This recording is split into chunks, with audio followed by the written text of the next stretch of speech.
Shalom, salam sejahtera untuk kita semuanya. Kembali kita akan melanjutkan pelajaran sekolah sahabat kita.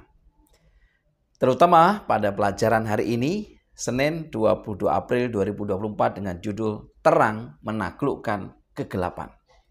Namun sebelum kita akan mempelajari ringkasan pelajaran sekolah sahabat kita hari ini, mari kita tunduk kepala dan berdoa.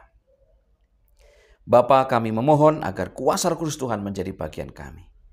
Memampukan kami untuk mengerti akan firman ini sehingga kami dituntun semakin dekat kepada Tuhan. Terima kasih. Dalam nama Yesus kami berdoa. Amin. Terang menaklukkan kegelapan. Saudara-saudara yang dikasihi Tuhan, pada hari ini ayat yang mau kita pakai adalah terdapat di dalam Yudas 1 ayat 3 sampai dengan 4. Yudas 1, 3 sampai dengan 4 saya akan bacakan.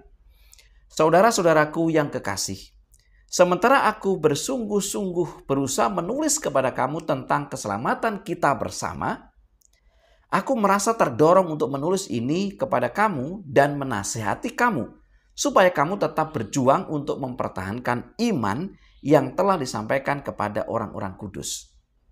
Ayat 4, sebab ternyata ada orang tertentu yang telah masuk menyelusup di tengah-tengah kamu, yaitu orang-orang yang telah lama ditentukan untuk dihukum.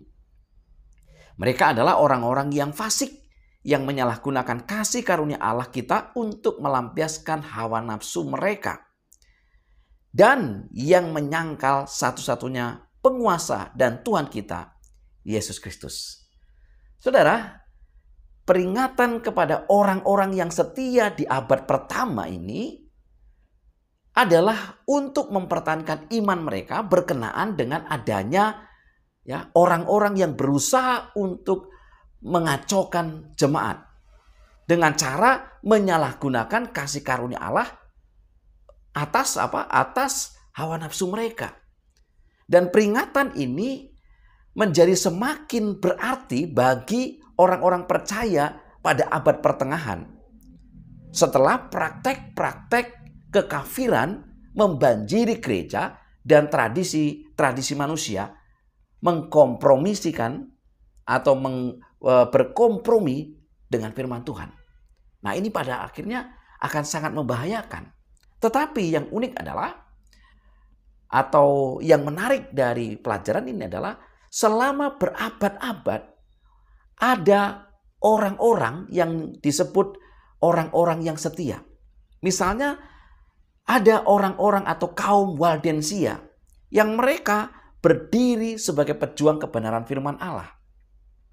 Mereka percaya bahwa Kristus adalah satu-satunya pengantara mereka dan kitab suci adalah satu-satunya sumber otoritas mereka.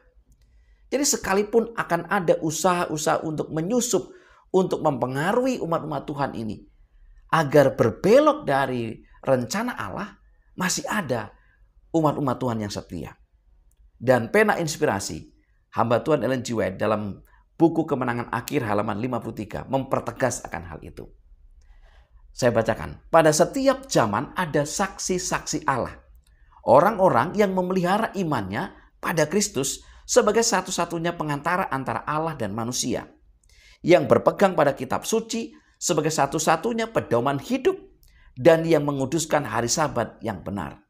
Lihat, sekalipun dari masa ke masa akan ada usaha-usaha yang menyusup, yang berusaha untuk mengacaukan, membutakan, membuat umat-umat Tuhan ini porak-poranda, baik secara fisik maupun secara non-fisik, melalui ajaran-ajaran yang palsu, kompromi-kompromi yang tidak sesuai dengan firman Tuhan, masih ada umat-umat Tuhan yang setia. Wahyu pasal 2 ayat 10, firman Tuhan berkata, jangan takut terhadap apa yang harus engkau derita. Sesungguhnya iblis akan melemparkan beberapa orang dari antaramu ke dalam penjara supaya kamu dicobai dan kamu akan beroleh kesusahan selama 10 hari. Hendaklah engkau setia sampai mati dan aku akan mengaruniakan kepadamu mahkota kehidupan. Luar biasa. Pertanyaan pentingnya adalah, mengapa janji Allah akan mahkota kehidupan begitu penting bagi orang beriman? Yang pertama, mahkota kehidupan mengilhami orang-orang percaya yang setia untuk menanggung kematian demi Kristus Dan inilah yang dilakukan oleh kaum Waldensia. Mereka tetap setia walaupun mereka menderita. Mereka hidup terpisah. Yang kedua, mahkota kehidupan selalu memotivasi orang-orang percaya dalam keadaan yang menantang. Yang ketiga, mahkota itu menginspirasi kaum Waldensia melalui penderitaan dan penganiayaan.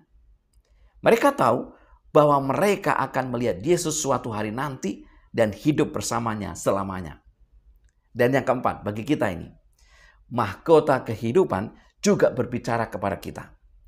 Kita mungkin mengalami pencobaan sekarang, tetapi mahkota kehidupan menanti kita ketika kita tetap mengarahkan pandangan mata kita kepada Yesus. Saudara, apa yang dimaksudkan dengan terang menaklukkan kegelapan bagi kita sekarang ini? Apa poin pentingnya bagi kita? Yang pertama, jadikan firman Allah sebagai penuntun dan pedoman kehidupan kita.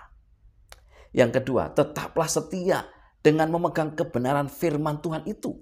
Sekalipun akan ada usaha-usaha untuk mengkompromikan firman Tuhan dengan tradisi, dengan kebudayaan, dengan hal-hal yang lain. Dan yang ketiga, mahkota kehidupan merupakan upah yang sangat bernilai bagi umat-umat Tuhan yang setia. Semoga ini menjadi bagian kita. Mari kita tunduk kepala dan berdoa. Sungguh ya Tuhan, kami bersyukur untuk pelajaran yang sangat indah. Berkati kami, urapi kami, mampukan kami untuk mengerti akan firman ini. Terima kasih. Dalam nama Yesus kami berdoa. Amin. Saudara, inilah pelajaran hari ini, Senin 22 April 2024. Kita bertemu besok. Tuhan memberkati kita.